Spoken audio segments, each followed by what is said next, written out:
हरियालीले भरिएको माडी 2 घरती गाउँ पहाडको काखमा फैलिएको एउटा उर्वरा भूमि अनि आधुनिक कृषि प्रणालीले सजिएको एउटा प्रेरणादायी फार्म।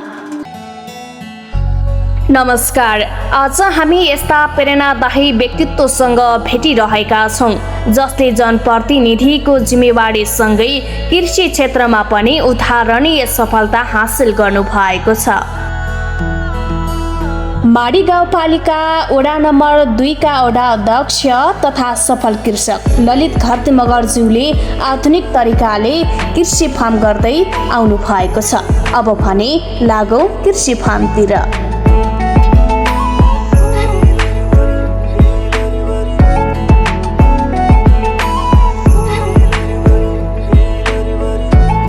उहाँ वडा अध्यक्ष हुनुहुन्छ, तर उहाँको परिचय भने यतिमै सीमित छैन। उहाँ एक मेहनती, दूरदर्शी र सफल किसान पनि हुनुहुन्छ। उहाँले आधुनिक प्रविधिको प्रयोग गर्दै टमाटर र केबी खेतीलाई व्यावसायिक रूपमा अगाडि बढाउँदै आउनु भएको छ। अहिले तपाईले देखिराख्नु भएको हराभरा टमाटरका बोटहरू र फलले भरिएका केबीका बगैँचाले उहाँको निरन्तर मेहनत, लगन र आत्मविश्वासको कथा सुनाइरहेका छन्। 2200 मान्छेमा लाग्ने 22 रोगको निर्मूल गर्छ अथवा सन्चो गर्छ, राम्रो गर्छ भन्ने छ। यो असाध्यै राम्रो फल हो, फलको पनि राजा हुनेछ र असाध्यै सबैभन्दा राम्रो फल हो भन्ने चाहिँ। पहिले चाहिँ मैले यो बारीमा स्याउ लगाएको थिएँ। जब म युद्धकालीन अवस्थामा युद्धमा हुनिसकेपछि म बाल्यकालमा करिब म युद्धमा समावेश हुने बेला 17-18 वर्षको थिएँ। त्यसपछि त्यो बेला पनि म युद्ध नलाग्दै पनि म कहीँ न कहीँ कृषिमा अलिकति चाहिँ चासो गर्ने मान्छे नै हो। अब म उति बेला मेरो बाल्यकालमा लगाएको स्याउहरू पनि अहिले 2-4 वर्ष स्याउहरू पनि बचिरहेका छन्। म अलिकति केही गरौँ भन्ने चाहिँ त्यति बेला पनि लाग्थ्यो मलाई। अब काँचो उमेर भए पनि पछि युद्धमा लाग्यो, माओवादी आन्दोलनमा समावेश भयो। त्यसपछि चाहिँ 10 वर्षमा अब आन्दोलनमा हिँड्ने क्रममा चाहिँ कृषि सायद हो आन्दोलन प्रमुख भयो। त्यसकारण आन्दोलनमा चाहिँ हामी चाहिँ प्रमुख भइसकेपछि सबै कुरा आन्दोलनमा हाम्रो जीवन नै सुम्बिसकेपछि सबै कुरा आन्दोलनमा थियो। जब 2063 सालमा शान्ति प्रक्रिया भयो र 2064 सालमा संविधान सभाको निर्वाचन भइसकेपछि शान्ति प्रक्रिया भयो र हामी चाहिँ अब निरन्तर पार्टीमा सङ्गठनमा लाग्ने भन्दा पनि अलि खुल्ला जस्तो त्यसपछि हामी कृषक भएको थियो। त्यसपछि हामी अब के गर्ने भन्दाखेरि चाहिँ कृषिमै लाग्ने भन्ने मेरो चाहिँ दिमागमा रह्यो र म कृषिमा लागेपछि के गर्ने त भन्दाखेरि चाहिँ यो भूगोलमा यो चाहिँ बारीमा के हुन्छ भन्दा स्याउ नै हुन्छ भन्ने भयो। त्यति बेला चाहिँ मैले खास गरिकन चाहिँ माटो परीक्षण नगरेर त्यसपछि यहाँको हावापानी यसको उचाइ सबैको मापन नगरेर चाहिँ एउटा चाहिँ हावातालमा चाहिँ के अरे स्याउ लगाइयो। स्याउमा करिब 300 बुटाभन्दा बढी लगाएको थिएँ र फल्ने समयसम्म एउटा सेवा गऱ्यो, तर लास्टमा फलेन। नफलिसक्यो, किन फलेन भनेर प्राविधिकलाई चेक गर्दाखेरि चाहिँ के भयो भने प्राविधिकले के भन्नुभयो भने यो माटो पनि मिलेन, हावापानी मिलेन, उचाइ नमिलेको कारणले फलेन, यो हुँदैन भन्ने चाहिँ प्रमाणित गरिसकेपछि मैले अब यो डुबिसक्यो, 5-4 लाखमा डुबिसक्यो। अब चाहिँ स्याउमा अब के गर्ने त भन्नेपछि चाहिँ मलाई चाहिँ यो किवी भन्ने अलिअलि सुनेको थिएँ मैले। किवी चाहिँ फल अब यसको समुद्र सतहको 1200 देखि 2400 सम्म हुन्छ भन्ने मैले सुनेको थिएँ र यो मैले अलिक चासो पनि बढिराखेको थियो। त्यसपछि म यही माडी गाउँपालिका हालको चाहिँ 1 नम्बर वडा पिरीखोला भन्ने चाहिँ रणसिंह ज्यूको बुढाज्यूको फर्म नर्सरी फर्ममा गएको थिएँ। मैले चाहिँ के छ त्यहाँ कस्तो छ, बिरुवाहरू के पाउँछन् भनेर दिनु जानु बेला चाहिँ किवीहरूको कुरा उहाँले नर्सरी पनि बनाउनु भएको छ। त्यसपछि चाहिँ उहाँले चाहिँ यसको बारेमा अलिकति उहाँले ज्ञान भयो भने उहाँले ब्रिफिङ गर्नुभयो, मलाई जानकारी गर्नु। त्यसपछि मैले त्यो किवी लगेर लगाउँछु भनेर मैले त्यो 10 बुटा लिएर लगाएको थिएँ। 10 बुटाले लगाउँदाखेरि लगभग 3-4 वर्षदेखि चाहिँ राम्रो फल्न सुरु गर्यो, फल्यो। जानकार चाहिँ गर्दाखेरि चाहिँ तपाईँको 2400सम्म हुँदा यो चाहिँ हाइट नाप्दाखेरि यो करिब 1900 मा छ। यहाँको हावा पनि यहाँको पानी हेर्दा पानी चाहिँ सबै कुरा चाहिँ मापन गर्दा प्राविधिकलाई त्यो माटो परीक्षण गरियो। त्यसपछि यहाँको हाइट नापियो, हावापानी सबै कुरा चाहिँ मापन गर्दाखेरि किवी हुन्छ भन्ने कुरा प्रमाणित गर्नुभयो प्राविधिकले पनि। र मैले चाहिँ आफै पनि प्रत्यक्ष व्यापारमा चाहिँ उतरेको के छ भने 10 बुटा लिएर लगाउँदा राम्रो फल्यो। त्यसपछि मैले चाहिँ अब किवी लगाउनु पर्छ भन्ने हिसाबले म यतापट्टि आकर्षित भएको थिएँ। त्यसपछि मैले अहिले किवी चाहिँ 450 बुटा किवी लगाएको छु होइन। 450 बुट्टा लगाएको छु। 300 बुट्टाले गत सालदेखि आम्दानी दिन सुरु गरेको छ। अब यो चाहिँ यो करिब 4 वर्ष पुग्छ। अब यो तपाईँहरूले देख्न सक्नुहुन्छ यताको पनि 4 वर्ष पुग्छ होइन। अरू चाहिँ 3 वर्ष पुग्दैछ होइन। त्यस कारणले 300 बुट्टाले करिब चाहिँ हल्का एउटा बुट्टाले लगभग चाहिँ 15देखि 20 केजीको हारादिन दिइराखेको छ। यसलाई बुझ्दाखेरि चाहिँ करिब 1 क्विन्टल फल्छ भन्ने छ। ठिक छ त नफल्ला। मैले चाहिँ गत सालमा एउटा बुट्टा राम्रो फलेको थियो, त्यसलाई के अरे चाहिँ नाच्दाखेरि अथवा त्यसलाई तौलदार कति हुँदैछ वेट गर्दाखेरि चाहिँ एउटा 40 किलो भएको थियो होइन। त्यसले गर्दाखेरि फल्छ जस्तो मलाई अनुभव भयो। त्यसैले अहिले फलिराखेको छ। यो गत सालमा मैले करिब 1.5 लाख जति बेचेको थिएँ। अहिले चाहिँ यसको डबल छ होइन। मैले यसलाई चाहिँ के भनेको छु भने अबको 4-5 वर्षपछि यो सबै चाहिँ 450 बुट्टाले फुल दाना दिन सुरु गर्यो भने एउटा बुट्टा मात्रै मैले चाहिँ के अरे एउटा बुट्टामा 30 किलो मात्रै दियो भने पनि करिब 450 बुट्टाले 12-13 हजार किलो फल्दो रहेछ। 12-13 हजार किलोलाई चाहिँ अब सामान्य 100 रुपियाँ बेच्यो भने 12-13 लाख हुँदो रहेछ वर्षमा होइन। 12-13 लाख हुन्छ। त्यसपछि चाहिँ त्यसमा खर्च गर्दा 5-7 लाख चाहिँ बढ्दो रहेछ। त्यसरी मैले बन्द लगाएको छु। तपाईँले देख्न सक्नुहुन्छ होइन। यसरी चाहिँ बन्द छ। यो बन्द माथि पनि मैले केजीभित्र बन्द लगाएको छु। करिब 3000 बुट्टा जति मैले बन्द लगाएको छु। सायद 3000 बुट्टा लगाउँदा आम्दानी ठिकै हुन्छ जस्तो लाग्छ। भर्खर बगेर हप्ता जति भाषण राम्रै छ। खेती भनेको केवल परिश्रम मात्र होइन, सही योजना, आधुनिक प्रविधि, समयमै हेरचाह र बजारको बुझाइ पनि हो भन्ने कुरा उहाँको सफलताले प्रमाणित गरेको छ। जनप्रतिनिधि भएर पनि उहाँ आफै खेतबारीमा पुग्नुहुन्छ, बालीको अवस्था हेर्नुहुन्छ र किसानसँगै काम गर्नुहुन्छ। यही व्यवहारले उहाँलाई समाजका लागि एउटा प्रेरणादायी व्यक्तित्वको रूपमा पनि चिनाएको छ।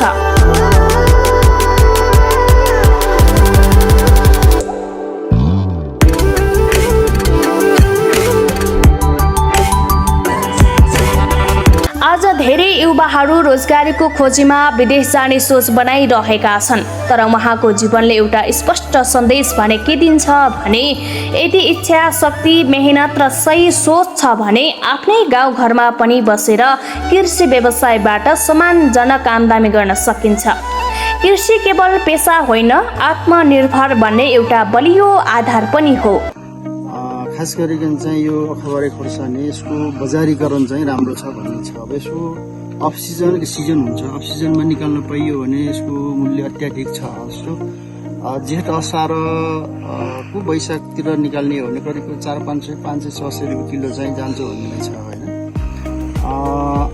त्यसपछि यो माघ फागुनतिर निकाल्न सक्यो भने 1000-1200 जान्छ भन्ने छ। काठमाडौँ चाहिँ तपाईँको वैशाख जेठ पठाउने बेला चाहिँ 400-500 गएको भन्ने छ। त्यस कारणले आजभोलि यसको मूल्य चाहिँ 200 करिब 200 बढ्यो भने त 100देखि 150 को हारानीमा छ भन्ने चाहिँ। यो अफ सिजनमा चाहिँ यसमा मूल्य घट्छ भने 100 रुपियाँ 150 भन्दा बढी जान्छ। अहिले चाहिँ हाम्रो रोल्पा जिल्लामा पनि धेरै भागहरूमा चाहिँ यो अखबारी खोर्सानीहरू लगाएको देखिन्छ। त्यस हिसाबले मैले अहिले चाहिँ यो विचार गर्नको लागि चाहिँ लगाएको थिएँ। करिब चाहिँ 4000 पौड लगाएको छु मैले। राम्रो भयो भने राम्रो फल्यो भने एउटा बुट्टाले 1.5 केजीदेखि 1 केजीसम्म फल्छ भन्ने छ। करिब चाहिँ 1 केजी 1.5 केजी फल्यो भने पनि मैले 4000 बुट्टा लगाएकोमा 3500 बुट्टा मात्रै थर्यो भने पनि 35लाई तपाईँले त्यसलाई चाहिँ 1.5 किलोमा परिणत गर्दाखेरि चाहिँ करिब 1700-1800 किलो फल्छ। 1700-1800 किलो फल्यो भने 100 रुपियाँ किलो हो भयो भने मात्रै पनि अब 1.5 लाख चाहिँ करिब हुन्छ जस्तो लाग्छ मलाई। अहिले टमाटर लगाएको छु। करिब तलको बारीमा मैले टमाटर लगाएको छु। तलको बारीमा मैले करिब 3000 पौडा लगाएको थिएँ होइन। 3000 बुट्टाको टमाटरले चाहिँ राम्रै फलेको छ। अहिलेसम्म मैले बिक्री 5000 करिब किलो बिक्री गरिसकेँ। यद्यपि मूल्य गएको छैन। 30-35 को हारारीमा 30-35 को मूल्य गइराखेको छ। त्यसले पनि अब धेरै चाहिँ त हुँदैन, तर पनि चाहिँ 5000 किलो मैले बिक्री गरिसकेको छु। अब आधी छ। यद्यपि रोग लागेन भने मेरो अनुमानमा 10000 किलो निस्किन्छ भन्ने अनुमान गरेको छु। त्यसो गऱ्यो भने 10000 किलो निस्क्यो भने 2.5 लाख रुपियाँ त्यहाँबाट कमाउन सकिन्छ। टोटल एक वर्षमा चाहिँ कृषिबाट 5 लाख रुपियाँ कमाउन सकिँदो रहेछ। घरको बारीहरू चाहिँ यद्यपि तपाईँहरूलाई पानीको सिँचाइ छैन भने त्यो कुरा बरु गाउँपालिका राख्नु पर्यो, सरकारले राख्नु पर्यो, सरकारको दायित्व सरकारले गर्ला। यद्यपि पानी छ, उत्पादन छ भने उत्पादन गर्न सकिन्छ। जहाँसम्म लाग्छ यो 2 नम्बर वडामा सबै ठाउँमा करिब पानी पुगेको छ होइन। म पनि वडा अध्यक्षको हिसाबले पानी पुगेको छ। यद्यपि प्रशस्त सिँचाइको रूपमा नहोला तर पनि चाहिँ के छ भने पानी पुगेको छ। त्यसै गरिकन चाहिँ यो उत्पादन गर्नका लागि चाहिँ यो मैले मात्रै गरेको छैन, म त वडा अध्यक्षको हिसाबले पनि साँझ बिहान न गर्ने हो, साँझ बिहान गर्छु मैले। सबैभन्दा बढी चाहिँ म चाहिँ मेरो परिवारलाई चाहिँ धेरै धेरै धन्यवाद दिन चाहन्छु। परिवारले गर्दाखेरि यस्तो भएको भन्ने कुरा चाहिँ स्पष्ट नै छ।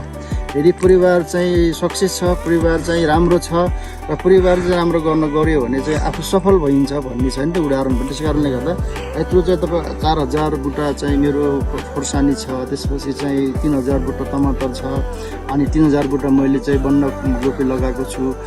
यावत सबै गर्ने भनेको चाहिँ यो सबै मेरो परिवारले नै गरिरहेको छ। म 2074 सालमा निर्वाचित भएर वार्ड अध्यक्ष भइसकेपछि मैले कृषिमा बढी ध्यान दिनुपर्छ भनेर कृषिमा अलिक बजेट पनि मैले विनियोजन गरेको थिएँ। त्यस बेला चाहिँ मैले वाडालाई चाहिँ 4-5-6 ठाउँमा चाहिँ पकेट क्षेत्रको हिसाबले घोषणा पनि गरेको छु। अहिले चाहिँ राम्रै भयो जस्तो यो 2 नम्बर वाडाको साबिकको 4 नम्बर वाडा लसीबाङ धाचा गलन पद्धति चाहिँ मैले लसुन पकेट क्षेत्र त्यहाँ लसुन हामीले बीज वितरण गरेका थियौँ र लसुन हुँदो रहेछ हाम्रो भइसकेको छ। हामी त्यहाँ लसुन पकेटको हिसाबले लसुन पकेट क्षेत्र बनाएका थियौँ। त्यहाँ चाहिँ अहिले करिब वर्षमा चाहिँ 25-30 लाख रुपियाँ त्यहाँ लसुन बिक्री गर्नुहुन्छ। सबै प्रत्येक घरले लसुन लगाइराख्नु भएको छ। त्यसलाई यो हामी करिब सफल भएका छौँ भने ब्याङ्कखोला एरियामा पानी सिँचाइ हुने भएको हुनाले साबिकको 3 नम्बर ब्याङ्कखोला वरिपरि चाहिँ तरकारी चाहिँ हुने भएको हुनाले त्यहाँ तरकारी चाहिँ हामीले का लागि तरकारी पकेट क्षेत्र घोषणा गऱ्यौँ। त्यहाँ जति चाहिँ भने जस्तो लगाइराख्नु भएको छ तर चाहिँ बिस्तारै चाहिँ आकर्षित भइराख्नु भएको छ।